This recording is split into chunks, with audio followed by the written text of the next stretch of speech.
Bismillahirrahmanirrahim. Assalamualaikum warahmatullahi wabarakatuh.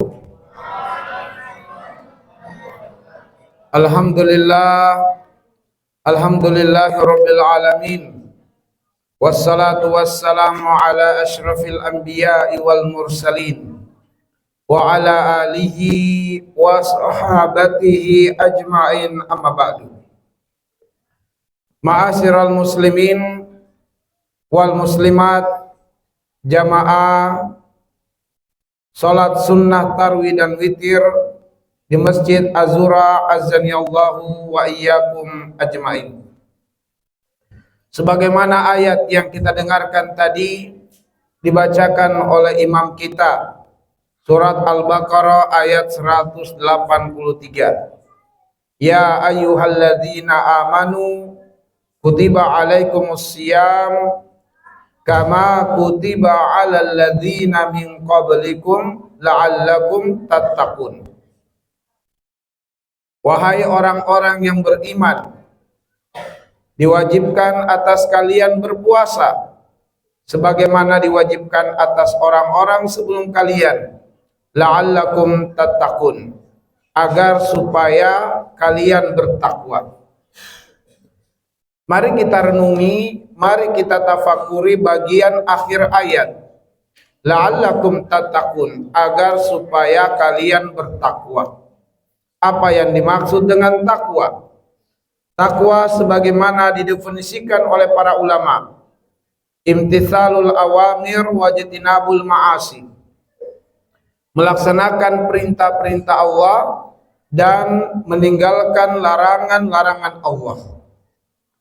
Yang diinginkan oleh Allah Subhanahu wa taala melalui perjumpaan dengan bulan Ramadan, agar supaya kita benar-benar bergaya hidup takwa, agar supaya kita benar-benar menjalani takwa sebagaimana yang Allah perintahkan di dalam surah Ali Imran ayat 102.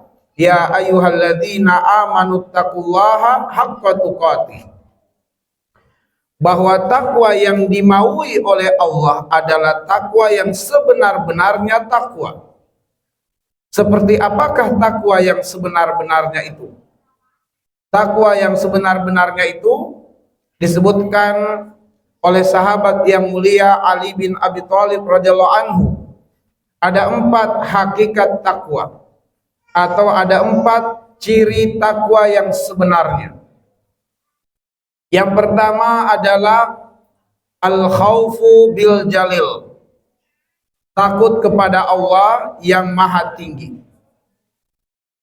Yang kedua, al-amalu bit tanzil, beramal berdasarkan wahyu.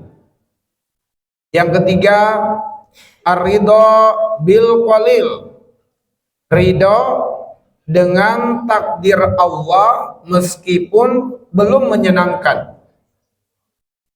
Dan yang keempat, al-istidadu fi yaumir rahil, mempersiapkan bekal terbaik untuk hari esok, yaitu hari setelah kehidupan dunia.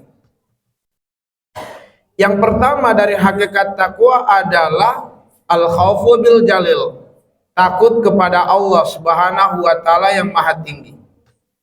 Apa indikatornya? Apa parameternya? Apa tandanya seseorang itu takut kepada Allah? Parameternya, indikatornya, atau tandanya bahwa seseorang itu telah tumbuh di hatinya rasa takut kepada Allah adalah tunduknya syahwat, terkendalinya syahwat, dan condongnya syahwat pada perkara-perkara yang dicintai dan diridhoi oleh Allah Subhanahu wa taala. Sebagaimana firman Allah, wa amma man khafa maqama rabbih wa nahan nafsa 'anil hawa. Dan adapun orang yang takut kepada Allah dan menundukkan hawa nafsunya. Apabila syahwat ini condong pada perkara yang haram, pada perkara yang lalai, pada perkara yang maksiat, atau syahwat ini liar, tidak terkendali, tidak dapat terarahkan, tidak condong pada kebaikan, maka itu adalah tanda bahwa seseorang di hatinya belum tumbuh rasa takut kepada Allah.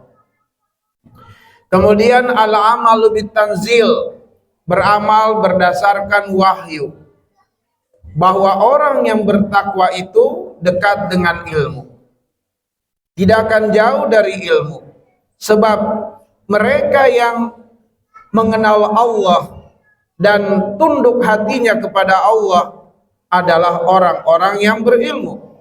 Kata Allah, innama yakhsyallaha min ibadil ulama. Sungguh orang yang takut kepada Allah, yaitu orang yang bertakwa, adalah orang-orang yang dekat dengan ilmu. Maka sesiapa yang dekat dengan ilmu, pastilah dia akan tertuntun dan terbimbing berjalan di muka bumi ini berdasarkan ilmu atau berdasarkan wahyu. Kemudian ciri yang ketiga dari hakikat takwa itu adalah ar-ridho bil qalil, ridho dengan takdir Allah meskipun tidak menyenangkan. Ma'asyiral muslimin wal muslimat, tentu setiap kita ridho kalau takdir Allah yang terjadi pada diri kita menyenangkan. Kita ridho jika dalam keadaan sehat walafiat, kita ridho jika berlimpah rezeki, berlimpah harta, kita ridho ada kendaraan. Namun seringkali kita sangat berat untuk menerima ujian yang tidak menyenangkan. Kita tidak ridho ketika diuji dengan sakit, tidak ridho ketika kita diuji dengan kemiskinan dan berbagai hal yang tidak menyenangkan lainnya. Maka disinilah justru hakikat takwa itu adalah ar-ridho bil qalil, ridho dengan ketetapan Allah meskipun tidak menyenangkan, karena tidak akan terjadi sesuatu yang tidak menyenangkan itu kecuali izinnya Allah, kecuali maunya Allah. Ma asaba min musibah illa biiznillah. Tidak akan terjadi musibah kecuali izinnya Allah, maunya Allah Subhanahu wa taala. Dan kemudian al-istidadu fi yaumir rahil, mempersiapkan bekal untuk menuju hari esok. Dengan cara apa kita mempersiapkan bekal menuju hari esok? Dengan memperbanyak amalan-amalan yang soleh. Ma'asyiral muslimin azanillahu wa iyyakum. Karena itulah dalam rangka supaya kita menjalani kehidupan takwa dengan sebenar-benarnya, Allah menghadirkan bulan Ramadan untuk kita terbiasa dengan gaya hidup takwa. Maka dalam upaya kita terbiasa dengan gaya hidup takwa, maka karena itulah kita perlu sampaikan rumusnya. Dan rumus inilah yang hendaknya kita terapkan, kita implementasikan di bulan Ramadan ini, sehingga insya Allah kita benar-benar bisa menjadi pribadi takwa yang diinginkan, yang dikehendaki oleh Allah.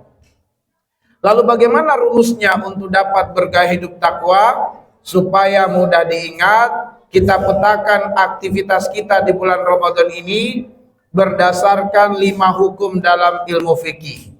Ada wajib, ada sunnah, ada mubah, ada makruh, dan ada yang haram.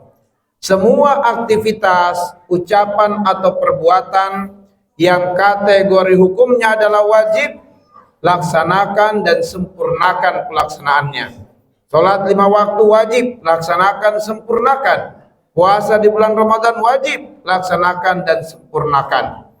Semua aktivitas, ucapan dan perbuatan yang kategori hukumnya adalah sunnah, rumusnya adalah dengan diperbanyak di bulan Ramadan dan variasikan pelaksanaannya. Perbanyak baca Quran, perbanyak zikir, perbanyak doa, perbanyak qiyamul lail, dan amalan-amalan sunnah lainnya. Di bulan Ramadan, untuk aktivitas yang kategori hukumnya adalah mubah, baik ucapan atau perbuatan, rumusnya adalah kurangi makan, kurangi banyak tidur, kurangi banyak jalan-jalan, kurangi begadang. kecuali untuk semakin mendekatkan diri kepada Allah melalui ibadah wajib dan sunnah. Kemudian jika suatu aktivitas, ucapan dan perbuatan kategori hukumnya adalah makruh, maka rumusnya di bulan Ramadan adalah hindari. Hindari tidur antara subuh dan syuruk, hindari tidur antara asar dan maghrib, antara maghrib dan isya, sebab itu makruh hukumnya. Termasuk hindari tidur dalam majelis ilmu. Dan yang terakhir adalah untuk aktivitas yang kategori hukumnya adalah haram, maka tinggalkan dusta, tinggalkan ghibah, tinggalkan khianat, tinggalkan mencuri dan berbagai perbuatan-perbuatan yang secara hukum telah jelas sebagai sesuatu yang haram. Ma'asyiral muslimin, azani Allah wa iyyakum ajmain, di bulan Ramadan ini di Masjid Az-Zuhra ini dengan sejumlah program-program yang kita selenggarakan adalah untuk membiasakan kita semua bergaya hidup takwa. Mudah-mudahan kita sukses dalam menjalani ibadah Ramadan, kita diberi kekuatan sampai akhir Ramadan dan menjadi pemenang di bulan Ramadan, mendapatkan predikat di sisi Allah sebagai predikat muttaqin, orang-orang yang bertakwa. Naktafi bihadzal qadar. Nas'alullah ayyaj'alana minal ladzina yastami'una al-qawla fayattabi'una ahsana. Subhanakallahumma bihamdik asyhadu an la ilaha illa anta astaghfiruka wa atubu ilaik. Assalamualaikum warahmatullahi wabarakatuh.